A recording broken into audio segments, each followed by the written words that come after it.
प्रथम अध्याय श्लोक 45। अहो बत महत्पापं कर्तु व्यवसिता वयम यद्राज्य सुखलोभेन हंतु स्वजन मुद्यताः।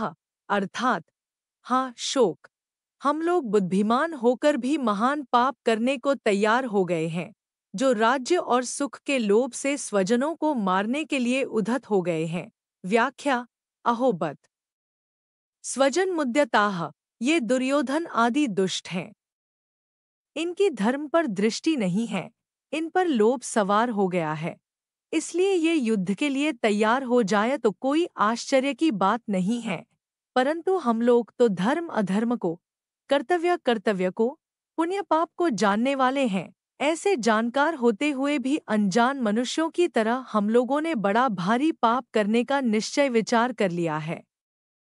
इतना ही नहीं, युद्ध में अपने स्वजनों को मारने के लिए अस्त्र शस्त्र लेकर तैयार हो गए हैं। यह हम लोगों के लिए बड़े भारी आश्चर्य की और खेद की बात है, अर्थात सर्वथा अनुचित बात है। हमारी जो जानकारी है, हमने जो शास्त्रों से सुना है, गुरुजनों से शिक्षा पाई है, अपने जीवन को सुधारने का विचार किया है, उन सब का अनादर करके आज हमने युद्धरूपी पाप करने के लिए विचार कर लिया है। यह बड़ा भारी पाप है, महत्पापम। इस श्लोक में अहो और बत ये दो पद आए हैं। इनमें से अहो पद आश्चर्य का वाचक है। आश्चर्य यही है कि युद्ध से होने वाली अनर्थ परंपरा को जानते हुए भी हम लोगों ने युद्धरूपी बड़ा भारी पाप करने का पक्का निश्चय कर लिया है। दूसरा बत पद खेत का, दुहक का वाचक है। दुहक यही है कि थोड़े दिन रहने वाले राज्य और सुख के लोभ में आकर हम अपने कुटुंबियों को मारने के लिए तैयार हो गए हैं। पाप करने का निश्चय करने में और स्वजनों को मारने के लिए तैयार होने में केवल राज्य का और सुख का लोभ ही कारण है।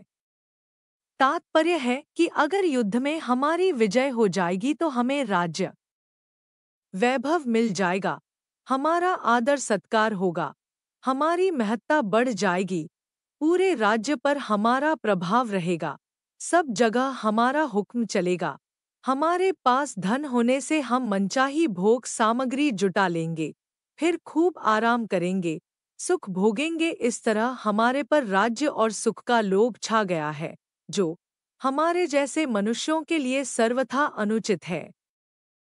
इस श्लोक में अर्जुन यह कहना चाहते हैं कि अपने सद्विचारों का, अपनी जानकारी का आदर करने से ही शास्त्र, गुरुजन आदि की आज्ञा मानी जा सकती है, परंतु जो मनुष्य अपने सद्विचारों का निरादर करता है, वह शास्त्रों की, गुरुजनों की और सिद्धांतों की अच्छी अच्छी बातों को सुनकर भी उन्हें धारण नहीं कर सकता। अपने सद्विचारों का बार बार निरादर, तिरस्कार करने से सद्विचारों की सृष्टि बंद हो जाती है। फिर मनुष्य को दुर्गुण दुराचार से रोकने वाला है ही कौन? ऐसे ही हम भी अपनी जानकारी का आदर नहीं करेंगे तो फिर हमें अनर्थ परंपरा से कौन रोक सकता है? अर्थात कोई नहीं रोक सकता। यहाँ अर्जुन की दृष्टि युद्धरूपी क्रिया की तरफ है। वे युद्धरूपी क्रिया को दोषी मानकर उससे हटना चाहते हैं, परंतु वास्तव में दोष क्या है, इस तरफ अर्जुन की दृष्टि नहीं है। युद्ध में कौटुंबिक मोह, स्वार्थ भाव, कामना ही दोष है, पर इधर दृष्टि न जाने के कारण अर्जुन यहाँ आश्चर्य और खेद प्रकट कर रहे हैं, जो कि वास्तव में किसी भी विचारशील, धर्मात्मा, शूरवीर क्षत्रिय के लिए उचित नहीं है।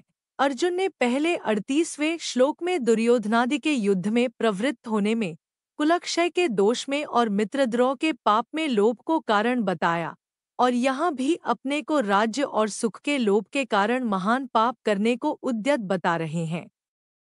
इससे सिद्ध होता है कि अर्जुन पाप के होने में लोभ को हेतु मानते हैं।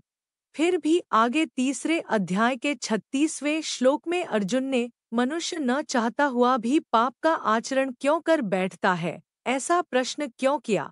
इसका समाधान है कि यहाँ तो कौटुंबिक मोह के कारण अर्जुन युद्ध से निवृत्त होने को धर्म और युद्ध में प्रवृत्त होने को अधर्म मान रहे हैं, अर्थात उनकी शरीर आदि को लेकर केवल लौकिक दृष्टि है। इसलिए वे युद्ध में स्वजनों को मारने में लोभ को हेतु मान रहे हैं। परंतु आगे गीता का उपदेश सुनते सुनते उनमें अपने श्रेय कल्याण की इच्छा जागृत हो गई। इसलिए वे कर्तव्य को छोड़कर न करने योग्य काम में प्रवृत्त होने में कौन कारण है, ऐसा पूछते हैं।